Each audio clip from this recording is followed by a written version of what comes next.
Good evening, everybody. As promised, we're breaking down the Redskins' victory over the Rams. Wilson Tarpeh Jr. from My Mind on Sports. You guys already know me. You may not know, or actually, a lot of you might already know. Emmanuel Benton from Pro Player Insiders. Manny, what's going on tonight? Doing well, man. How are you? I'm doing all right, man. Just a really, really long weekend. I spent 2 of the 3 days at RFK. Man. Oh, yeah. So that sounds exciting, man. Man, long nights almost every day this weekend. But I got a chance to catch up on football late yesterday and early today. The Redskins, how about that? 1-1. You know, the local media was ready to bury them already after last week's. I don't want to say debacle, just because it's not like there's high expectations on this team as is. But after the first game, and 1-1 after all the injuries in NFC East doesn't sound so bad right now. No, it doesn't. It's a victory Monday, man. I don't even remember the last time, we've been able to sit here and talk about the Redskins winning. It's been a while. Yeah, it's been quite a while. I saw there was this interesting tweet being floated around earlier today. I'm sure you saw it. About it was the first time, I don't want to say in history, but the first time in quite a while. Of course, I'm paraphrasing, that the Redskins, the Raiders, the Jags, and someone else all won on the same day. Bills, I think. I think it was not the Bills. No, it was another team. You said Raiders. I don't know, but yeah, it was definitely a bunch of the Browns. Yes, the Browns. There you go. Yes. Just let you know that those teams right there, they've had some issues off and on over the past decade. Yes, they've consistently been inconsistent. Right. And at the same time, consistent in making some poor choices. But what's important is I think we got a chance to see the identity that the vision McLuhan has for this team, no matter the expectations. He said they're going to improve physically on both sides of the line of the trenches. And, I mean, what did you think from that standpoint watching Sunday's game? Yeah, you know what? Week 1, everybody had an opportunity to kind of just get a feel of what the Redskins were going to be as far as in the trenches. And they fared well on the offensive line going against a very talented Miami Dolphins front seven. But at the same time, it was still doubts about that offensive line headed into week 2 against the St. Louis Rams. I'll admit that I was one myself who did not think that the Redskins would hold up too well against the Rams, but they did. The Rams, they were able to create some pressure, but as Scott McClugan said, he wants this team to be physical in the trenches, especially starting in the trenches, and he wants to build off of that. And I think you're seeing that very early this season with the big guys up front on the offensive line, and he's totally revamped that defensive line and really the front seven for the Redskins. If you kind of look at the linebackers that he brought in, as like Preston Smith, who's basically playing DN a lot now, they've done a very good job showing their physicality these first 2 weeks.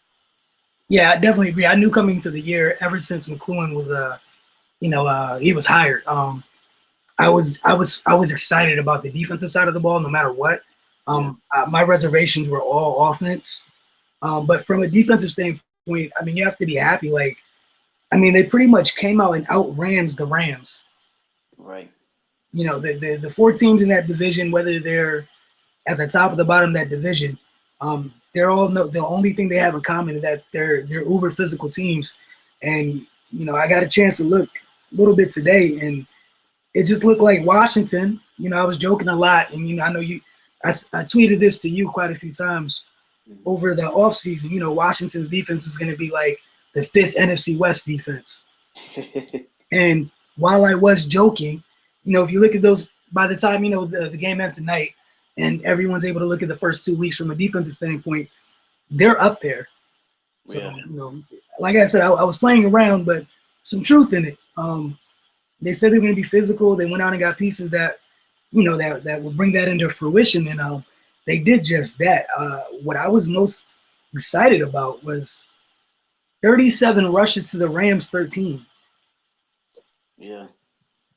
Yeah, they're really, I mean, and that's all Bill Callahan. Really, this team has reminded me of actually two teams right now. First of all, the 2010 Seattle Seahawks, the first year with Pete Carroll, and of course Scott McCloughan was there that year. That was his first year with the Seahawks. And when you look at that team, they're kind of built similarly. Um, you look at the quarterback at the time, they had Matt Hasselbeck, who was basically in his last year with the team, and he wasn't great, but he was efficient enough for them to end up sliding their way into the playoffs. And you look at Kirk Cousins, and kind of similar there as a guy who's not going to win you a bunch of games, but he's going to be efficient enough to at least keep you in games. And then they had Marshawn Lynch for the first year that time in 2010, and you have Mac Jones and Alpha Morris this year who are just pounding the rock. And so that kind of reminds me of that team.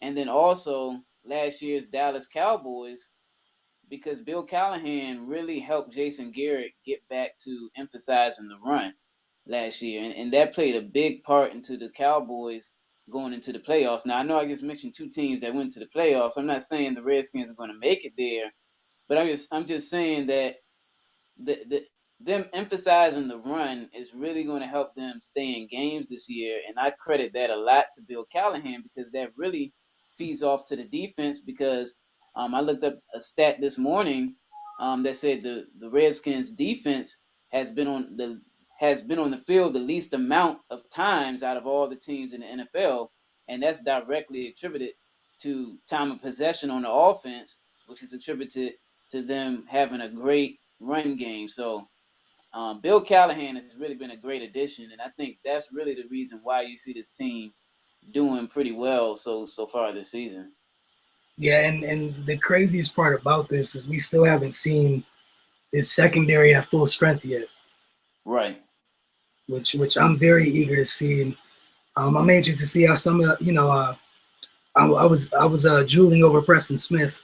I wanted him for the team that I root for personal reasons, but he's here in Washington, um, so I can't be mad at that. But giving up, for the Redskins, giving up 27 points in 2 games isn't exactly a bad thing. You mentioning how little they're on the field, I mean that's huge Yeah. because it's those little things where if you're not at that point to be a contender, these are the little things that when you add that quarterback, if you don't say we get to the end of this year, you don't feel like Kirk's the guy. Um, you end up in those situations where the last piece you add is the quarterback, but the team has an identity, Mm-hmm. and now you're just plugging somebody in to fit the identity, and all you need them to do is maybe the Seahawks built where they had everything but a quarterback. Same thing in San Francisco, everything but a quarterback. You added those pieces last, and you don't have to ask them to win games. Again, I'm not slighting Kirk at the least bit, but even in that regard, say you get your guy, you still don't. That guy doesn't have to be somebody who puts up 300 and 400 passing yards a week. They just Mm-hmm. have to be able to make a throw when needed. Exactly. Exactly. Like I wrote on Twitter earlier this week, not earlier this week, earlier last week. Kirk Cousins is good enough, and a lot of people ask me on Twitter, "What do you mean by good enough?" And I said, "Well, he's good enough to move the football the way Jay Gruden wants him to in this scheme, and he's good enough to keep you in games. He's not going to win you games. He possibly can lose you games." But as long as he's not turning the football over, he's a super efficient quarterback, and that's good enough for the Redskins to stay in games right now. So I think that's one of the reasons why they decided to go with him over Robert, because Robert can freelance at times and not make great decisions, and so they are in a better shape right now, at least in the form that they can move the football better with Kirk Cousins. Yeah, I definitely agree there. I guess the big thing, the number we're going to be looking at each and every week for Cousins is just that the turnover margin, because when you have a strong defense and your offense it's not an explosive offense, you have little room for error. Um, you look at the Seahawks, the Niners of the past 4 or 5 years. And I'm not talking about this season for either team, folks. Just throwing that out there. But during their last, both of those teams, last 3 or 4 years, when they're routinely, playing deep into the postseason, neither one of those teams had explosive, had top offenses. They had guys that were capable of making splash plays here and there. But when you have a top defense, that's all that's needed. And to your point, Kirk can just be good enough. The problems will arise if you play you end up in a situation that San Francisco and Green Bay ended up in this week. San Francisco and Seattle ended up in this week, where you have to go touchdown for touchdown with somebody. Then you might be in trouble. Outside of that, you have a recipe, you have an identity, and it's all about the run game first and foremost. Right. Yeah, and I've been texting back and forth with Kirk Cousins offseason quarterback coach Jeff Christensen for the past few weeks. I actually did a big story on him a couple of weeks ago, and he said the main thing that he emphasized with Kirk this offseason was for him to not turn over the football, because if he's able to keep the ball in his possession, he knows that he's going to be able to, get the ball to his own teammates' hands and be able to move the ball down the field and help his team win in that regard. That's really what Kirk is. I talked about Kirk before as being somewhat of a gunslinger who cares. And this year he's kind of changed it around now. He's realizing that he has to pull it back a bit, and that when he does make the inevitable mistake, because they do happen, every good quarterback makes a bad mistake. He has to be able to shake them off. And I think he actually did a good job at that last week, when he played the Dolphins, when he had that first interception. He came right back and went down the field, scored a touchdown. And so I think that's also a bright spot when you're looking at Kirk Cousins this year. I don't think he's going to be great, but that's a good thing for the Redskins. I wholeheartedly agree. Wholeheartedly agree about that. Um, Again, this is it's still night and day. It's only been 2 games. Don't know how the season's going to end up. But just looking at all the stuff that's happened in the East this past week, Washington won't be the only team relying on this recipe to get by. This is going to be what the Cowboys have to rely on to a degree. They're going to have to rely on their defense, that offensive line, whoever's running the ball. I'm sure the last thing they want is Brandon Weeden throwing the ball 40 times a game. Yeah, it's going to be rough. The whole NFC East is kind of weird right now with the Cowboys injuries and the Eagles look horrible. And that's the thing. It was crazy because I think a lot of people might have been thinking this, but Deion Sanders actually said it, and we'll get back. Obviously, here to talk Redskins, but if it's anybody in the division, it definitely relates to them. But you get DeMarco Murray and to not utilize him correctly. Did you get him just so Dallas wouldn't have him? Because that's what it looks like right now. As crazy as that sounds, there's no point in paying somebody that much money. You bring him. You pay a player X amount of dollars, you bring him in, and then you don't play to his strengths. Like, that was the reason that you got him, right? I totally agree with that. I totally agree with that. That system, the way they're running the ball, it definitely doesn't fit DeMarco. At the same time, I think DeMarco did benefit a lot from Dallas offensive line, but the system with Chip is not benefiting him at all. Chip has kind of got away from what he believes in, with establishing the run first and really focusing on that. Now he's all over the place with the scheme. He needs to get back to what he believes in.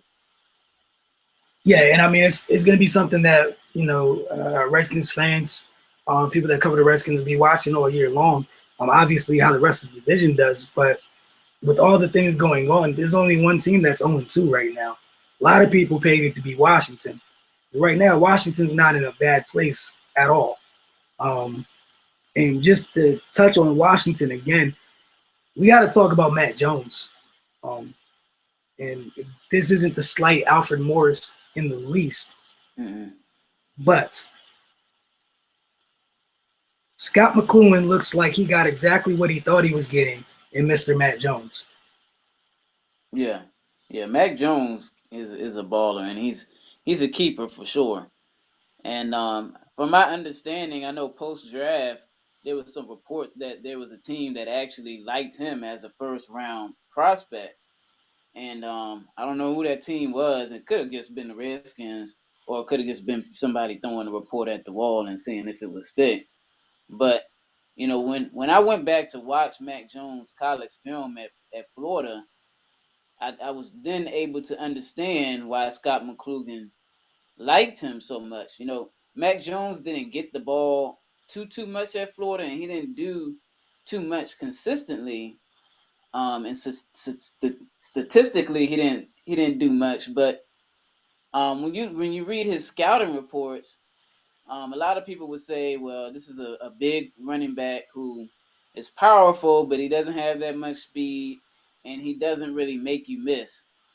But when you put on the film of him at Florida, automatically you watch some of the games of him and you see this guy showing some burst down the field, some good vision, and also showing several moves at the second and third level, being able to spin, being able to juke, the whole 9 yards.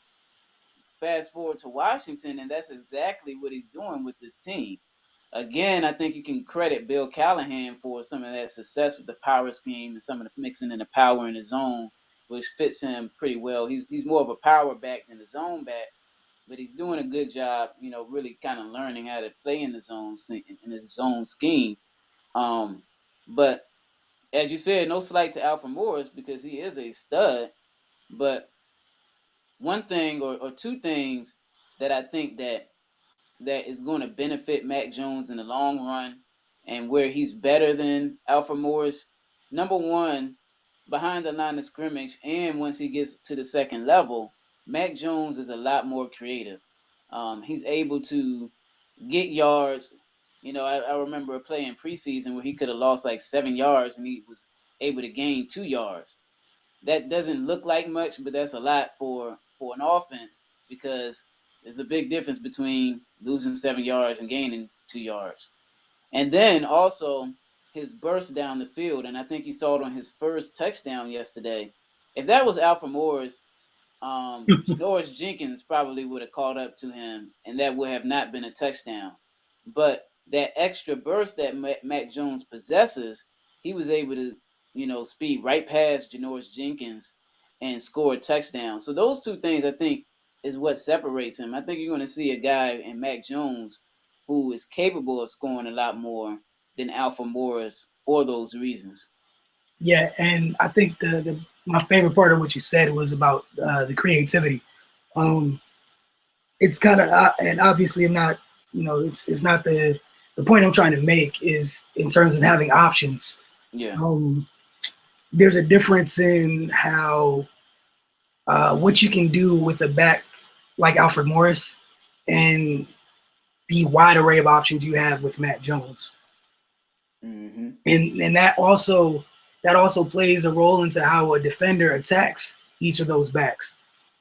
You're not just going to run up on Matt Jones. Like, you have to have a plan of attack. One, because of his size. Two, because he's more elusive than Alfred. You can't afford to take a bad angle. So it's like the defender, you want to do the right thing, flow towards the ball and make a tackle. One, you have to make a business decision because that's a really big dude. just to be honest, it's kind of like what we've been seeing with Marshawn forever.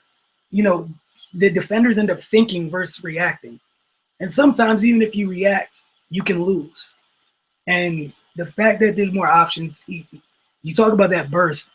Yeah, there's a burst in the initially getting the ball, getting into the second level, and once you're big and that physical, I just think it's going to be interesting to watch how the rest of the teams in the division deal with the new Redskins in terms of their physicality, because a lot of the teams haven't done so well against that type of physicality in the past couple of years when they've played those NFC West teams.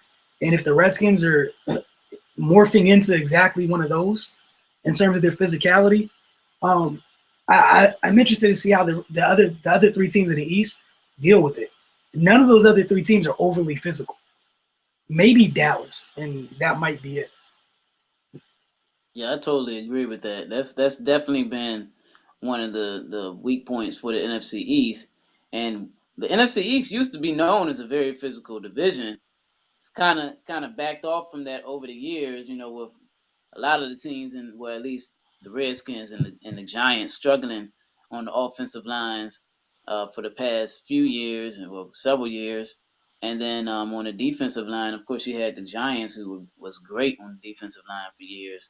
But it's always the past few years at least, they have not been known as big of a physical team as like the NFC West, who for years we used to compare those two divisions to.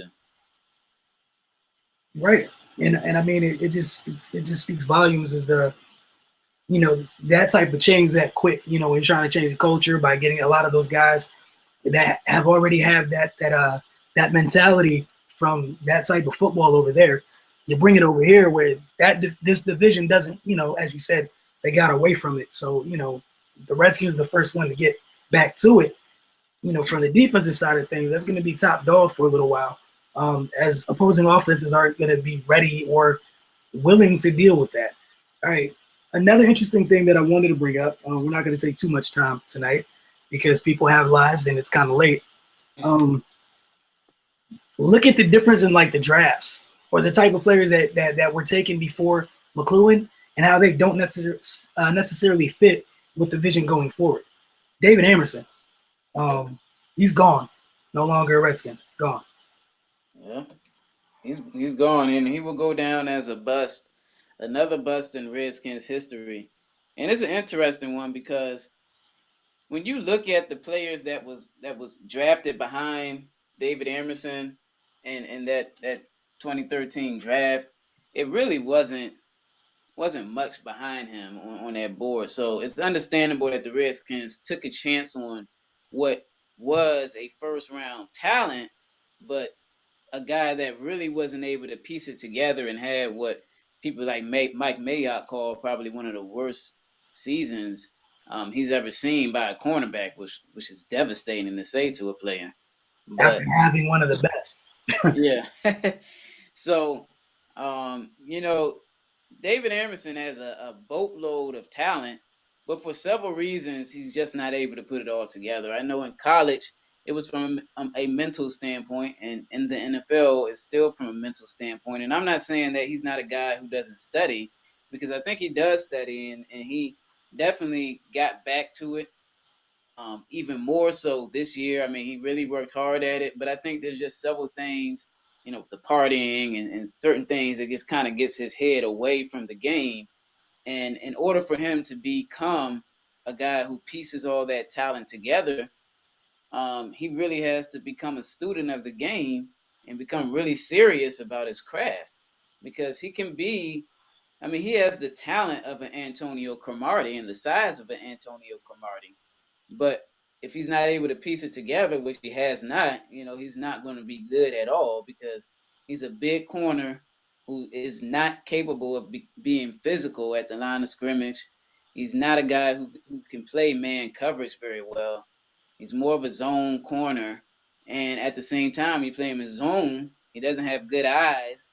He bites on things a lot, and he messes up in coverage a lot. So it's so many factors when you talk about him, and it's devastating for Redskins fans to see another second round pick go down the drain. But with Scott McClugan in the town, you just hope that that's in the past. Yeah, and I think it is. I think that's the thing that jumped out to me was, obviously with David Emerson coming out, I can guarantee this. Obviously, I don't know Scott McClellan. I'm not inside his head, but just from looking at his past stops, that's not a McLuhan pick. Someone, you were talking about the guys after him that got picked. It may very well have been somebody else nobody heard of, but I guarantee you, it probably wouldn't have been David Emerson. Because all of the things that, you were talking about, some of the issues, they don't fit what the Redskins are trying to do now. But obviously that was the previous regime. This is, now we're going from starting here, with Scherf. Matt Jones, Preston Smith. Here going forward, that's when we get to see, and maybe 2 years down the road, after McClellan's first 3 drafts, we get to see the difference in what was done before him and what's been done since. And that's something I want to be paying attention to the entire time. Lastly, before we leave, the next 2 games for the Redskins, they have 2 division games. They're up in New Jersey rather, to play the Giants, and then they host the Philadelphia Eagles. Just for you, I just want to have you share just a couple quick thoughts on, the opportunity that they have ahead of them in the back-to-back division games. Yeah, well, first of all, I mean, this is a huge, huge opportunity for the Redskins to make their case in the NFC East because it's wide open right now. And it couldn't come at a better time for them to play these 2 teams back to back because they really have an opportunity to make some noise if they're able to win these games. Now, I think that for the first time this season, they're going to get some true tests as far as defensively in their secondary because we really don't know how good this defense is yet because they really haven't been totally tested. I thought the Miami Dolphins was really going to test them a little more downfield because they had some of the weapons to do that more so than the Rams, but they really didn't. And then the times that they tried to, the quarterbacks didn't connect. So there was a lot of missed opportunities that really could have made the Redskins look a little worse than what they do now defensively. So they're going to get some true tests starting this Thursday with Odell Beckham. And this is going to be the first time this season where they have their full package of cornerbacks. The Dogs, you got Chris Culliver and Breland, who's going to be in there for the first time together. And then you also have D Hall on the outside. So it's going to be the first time you're going to be able to see those guys all putting it together. Also with Deshaun Goldson in the back, who's brought a nice mentality to the group. So it'll be interesting to see, how they're able to deal with Odell Beckham. And then the Philadelphia Eagles, although offensively they have not looked good early this season, they're still a threat. They still have a bunch of playmakers on their offense. And, you're just waiting for the moment where it just clicks and they start being great again offensively because it could happen. And it could happen against the Redskins. So I think these next 2 weeks, and then just look another week forward, you got the Atlanta Falcons, who they have to face. And they have a dog in Julio Jones, who I think is the best receiver in the league, right there with Antonio Brown right now. So the Redskins are really up for some tests defensively with these offenses they have to face the next 3 weeks. Yeah, they're definitely up for some tests. And I guess what's crazy is for the first time we could say, so are these opposing passing offenses, though. There's not really, there's not an Emerson left to really, single out and attack now. Right. Culliver can hold his own. Breland can hold his own. And if you want to go pick on the vet out there, D'Angelo Hall is still D'Angelo Hall. Mm-hmm. So, I mean, I'm looking forward to seeing how, the Giants, they've kind of been struggling. You saw last week, they went to Odell, went to the well a lot in the first half and totally got away from it in the second half. Now, I want to know against the defense, and they didn't play a defense like the Redskins have in terms of their corners. Now, what happens if you can't go to that well, but maybe twice a game or twice that entire game, if at all? I know last year when Chris Culliver matched up with Odell a couple of times, the Giants just said, you want to know what? We're not. They tried him deep a couple of times. They're like, you know what? It's not worth messing with you. We're going to go pick on Parrish Cox. Right. Yeah. And, the luxury Washington has is, yeah, you can say, look, Culliver, I don't want to deal with Culliver. Do you want to go deal with Breland over there? Mm-hmm. So again, the Redskins defense, and I know I've been saying it so much, guys. You guys, I'm just gonna tell you right now, you guys are gonna get sick of me talking about the defense. It's been like 3 months already. I'm gonna continue. So just get over it. But yeah, the next 2 weeks, I'll definitely be looking forward to see what happens. Because they can create huge separation. As of right now, that they're 1-1. They're 2 games up on the Eagles and the Giants, both of which they play in consecutive weeks. you have a chance to add a third loss to both of those teams, regardless if they win. You know, the week in which you play the opposite team. Mm-hmm. It's a big So opportunity for sure. if they can come out of this at 3-1, you know, you're leaving New York and Philadelphia at 1-3 each, or someone's 0-3.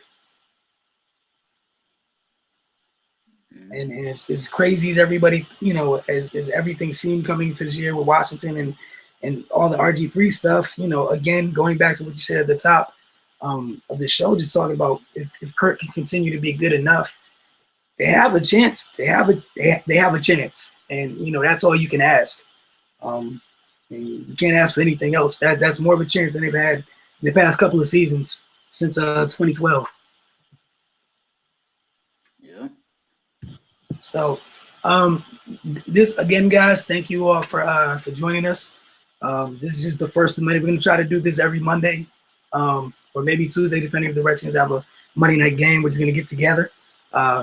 Special thanks again to Emmanuel Benton from Pro Player Insiders. Oh man, thank you for having me on. Man, not a problem, man. Don't have to say thank you if we're gonna be talking every single week. But thank you so much. Enjoyed this first run.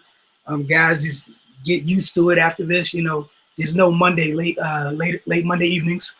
We'll be getting together to talk a little Redskins, and I'm sure you guys will be receptive. We have a chat box up here, so if you guys are catching this as a replay, just get ready. Look on our Twitter feed or Instagram feed. That could be us here at My Mama Sports, or if you guys follow Manny, let them know where to follow you at. You can follow me on Twitter at Manny underscore PPI. And if you guys are into film and stuff, I post a lot of film on Instagram, and that's Manny underscore Benton, Benton. He does a great job sharing what he sees on that good old seeing 22. So thank you guys so much. Roughly the same time, but definitely the same day. Next week we'll be talking about the result of the Redskins Giants. You know, we'll be talking about week 3, heading into week 4, and where Washington stands in what now looks like a wide open division. How about that? Yeah, it's crazy. Crazy. You gotta love sports. Anything can happen at any time. Exactly. See you guys next week.